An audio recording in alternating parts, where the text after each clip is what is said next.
Alright guys, so this idea has been kind of worming its way through my head, and I figured, I'll just talk about it, because again, it kind of runs the whole thing of, I don't know how I'd write it out, but in premise, it'd be cool, because I could kind of see these two, or should I say three universes, kind of coexisting all at once. That being, of course, you can see a Ghost in the Shell AVP crossover. Yeah, Alien, Predator, and Ghost in the Shell. But the last time they crossed over with robots was Terminator, and didn't go well. Anywho, so here's how this idea would go down. Now, I would set it during Standalone Complex, somewhere in that kind of timeline. Now, in this story, the initial idea of how to put Alien and Predator in Ghost in the Shell, my idea is basically that there's a Weyland-Yutani building in Japan, and what has happened is that something has gone horribly wrong. The facility's gone on lockdown, and several people have been reported dead, and there's some kind of foreign contaminant, can't talk, that has spread throughout, and Section 9 is called in by the Japanese government to be like, okay, you guys need to assess the situation in case this kind of whatever they've got locked up in there and contained gets out and infects the people. So, however, the people who are in charge of this facility of Weyland-Yutani are talking with Carl Bishop Weyland, and they're like, yeah, you can't go in there. Well, it wouldn't be Carl Bishop Weyland. Now, yeah, why'd I say Bishop? But yeah, canonically it would not be Bishop, so sorry, I don't know why I said it, but it would be a member of the Bishop family. But anyway, where was I going with this? Sorry. But yeah, sorry I lost my train of thought.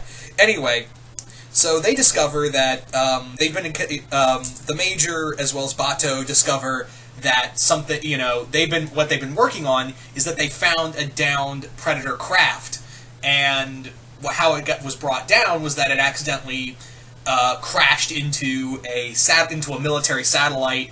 It crash landed in Okinawa, and Weyland-Yutani jumped on that shit instantly.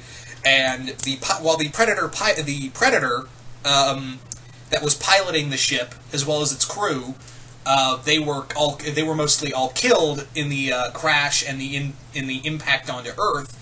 The specimens, as well as the weaponry from the Predators, were found, and they were beginning to examine them. Now, how I would do this in AVP timeline is that this is going to be their first encounter with xenomorphs. I don't know. I wouldn't include AVP and AVP Requiem. I wouldn't count those films. But this would be the Weyland-Yutani company's first big encounter with the xenomorphs. But I would have it that they knew about the Predators for a long time. Like they weren't officially interested in them until the first Predator film, which is canonically in like the mid '80s. So yeah, from the mid '80s, they've known about the Predators and have been following them from Predator 2 as well as they've been basically following any encounter and looking into back ones, and they've really been interested in the Predator. But this is their first time encountering the alien because what's on there is xenomorph eggs. The queen, however, was killed on impact, but a lot of the eggs were still viable. So they took the eggs, and they took the Predator weapons to, of course, sell for the military, to weaponize them. And the xenomorphs, some of them were given hosts, and now xenomorphs are are running around in this facility, and a few of them have escaped. Meanwhile, there's a meanwhile here, is that what happens is that when the ship crashed, it sent out a distress beacon, and a lone Predator ship with just one pilot, he picked up the distress signal. He finds out, oh shit, humans have got our stuff, I need to stop that. So, of course, the Predator's in Japan, and it's been a while since the Predators have been on Earth. It's been a while since they've been on Earth, and they've seen how technologically evolved they're becoming, and it gets a little harder. And of course, this leads to a conflict because yeah, I would not have the Predator be teaming up with the Major. He would be another antagonist for this kind of story. And yeah, the Section 9 would be hunting out the renegade xenomorphs that are running around. Would they be cybernetically enhanced? No. I wouldn't have it that they were cybernetically enhanced. I would have it, however, that now they're kind of running around and trying to just hide. And a lot of the inspiration for this story came from a personal favorite AVP comic of mine, AVP Eternal, which is a great story. If you're a major Alien Predator fan, I would highly recommend that comic. It's a great one, and that was kind of a lot of the inspiration for this one. Also, I had it that a lot of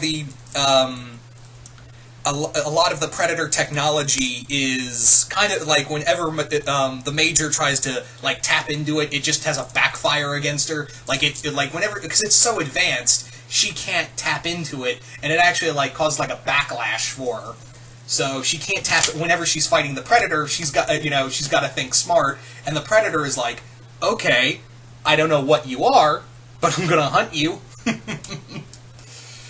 So that's kind of what it was. Is that it wouldn't be like an alien hive. It would be more like, I'd say that Bato and the Major would encounter like maybe one or two and they kill them, while another like 5 or 6 xenomorphs are now running through Japan and in Section 9 are trying to keep the death toll low, as well as try to find this Predator that is now hunting them, and deal with, of course, the dickery that is Weyland Yutani. So there you go, guys. So that was kind of the rough premise I had for this crossover, because when you think about it, yeah, Alien and Predator, and all the shit you see in that kind of universe, and you look at a lot of the stuff in Ghost in the Shell, it's like, yeah, I could see Alien and Predator in the Ghost in the Shell universe. Me personally, I don't know about you guys. This is just my personal opinion, honestly. But yeah, like I said, with all these stories I usually talk about, it's like too big, and that's just kind of the general plot. So as always, guys, what do you guys think of this story? Did you guys like it? Did you guys hate it? And how would you go about doing an AVP Ghost in the Shell story? Just comment below, let me know. Once again, hope you all enjoyed this, and I will see you guys later.